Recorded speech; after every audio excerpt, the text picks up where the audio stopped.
I'm Andrew McCullough from the New South Wales SES. And Andrew, what's your role there? And you're in a temporary role, you said, but what would be your generic title, you think? So for most of the time I've worked for the SES, I've been the manager of volunteer strategy. I've held other roles as well, leading major projects. Right. So just for those who aren't familiar, so your organisation helps coordinate and recruit all the volunteers that help. Yeah, so as an organisation, a big part of our role is to recruit volunteers. That is the full volunteers in orange uniforms. So you're out there training every week, through to people who turn up in a disaster as a spontaneous volunteer. I just want to help, just want to give back. Yeah. So that's okay. Okay, so what does that look like in terms of, so what are you doing in that role to make that happen?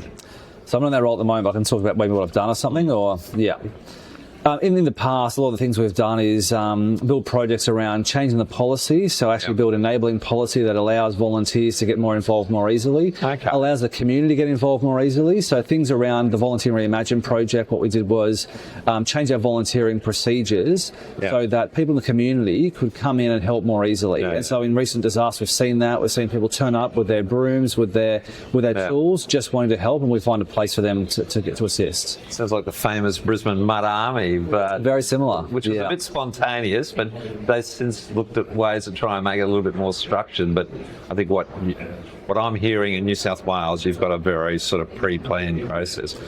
But look, one thing about, the next question I was going to jump in is about skills, but I've just heard you've come back from a Churchill Fellowship, which obviously has something to do with this work. What did you learn from this unique opportunity? Yeah, so I headed off on a Churchill Fellowship end of last year to look at how do we mobilise communities differently.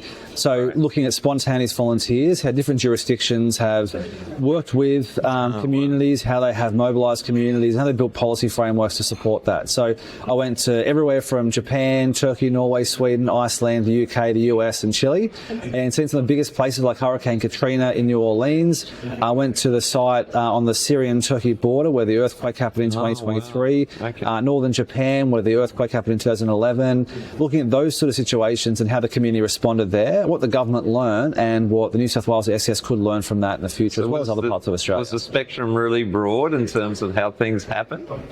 It was. There are some things I think that's going to take away from that really very consistent, and that is around that this can't just be government-led, it needs to be community-led as well.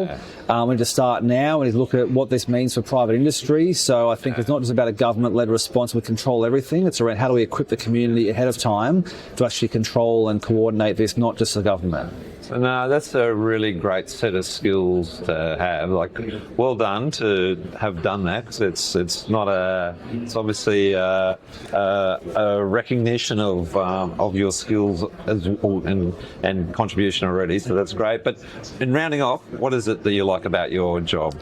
I think every day is different for me. So I turn up to work, and it might be a standard day. It might be writing some sort of policy. It might be doing some work with our volunteers, which represent everyone in New South Wales, which is awesome. But also, I think the hardest part is that you come into work one day and find that you're off on the way to Lismore, or you're on the way out west to New South Wales based on where a flood might be happening. Happens fast, it's adrenaline, the high pace, I love that part of it, but also making a difference is pretty cool. I don't say that in a sort of a cliche way, but actually it makes a difference. Coming to work, knowing you're doing something good for your soul and doing something that's actually going to make a difference in communities, and it's challenging. And spontaneous volunteering for me is one of the biggest challenges we face with climate change, and makes me excited.